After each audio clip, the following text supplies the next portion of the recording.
在大碗中打入3个鸡蛋，加入40克吃不胖的糖，25克炼乳，没有也可以不放，充分混合均匀。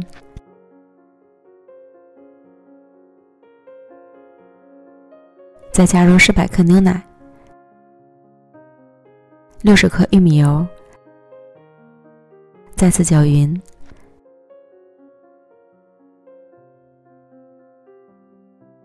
然后加入400克糯米粉、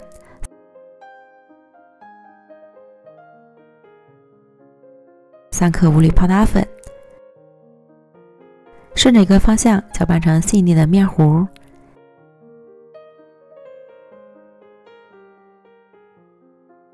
静置10分钟，之后再搅拌一次，然后将面糊过筛一遍，这样会更加的细腻。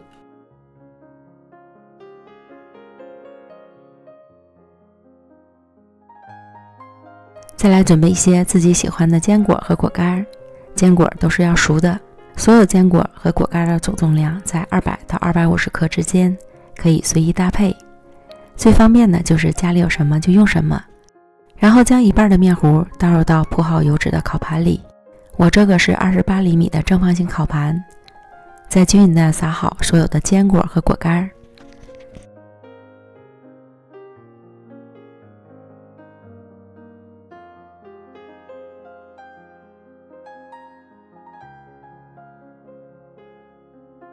送进预热好的烤箱，上下火170度烤15分钟。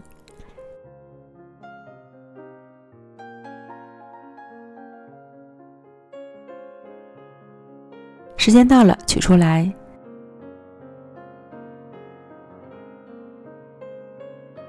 再倒入剩下的一半面糊，尽量不要让果干和坚果外露，露出来的容易烤糊，糊了就会发苦。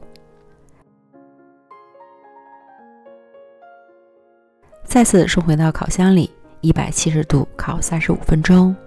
具体的时间和温度还要根据自家烤箱的脾气来调整。烤的过程中会有少许气泡和开裂，属于正常现象。表面烤至微微发黄即可出炉。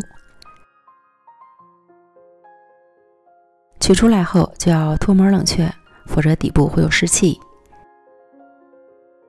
静置晾凉之后再切成小块。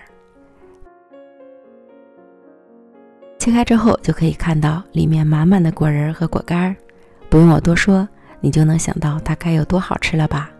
表皮酥脆，内里软糯，据说这个叫贵妃养生糕，听起来真高大上，其实不就是加了各种坚果和果干的烤年糕吗？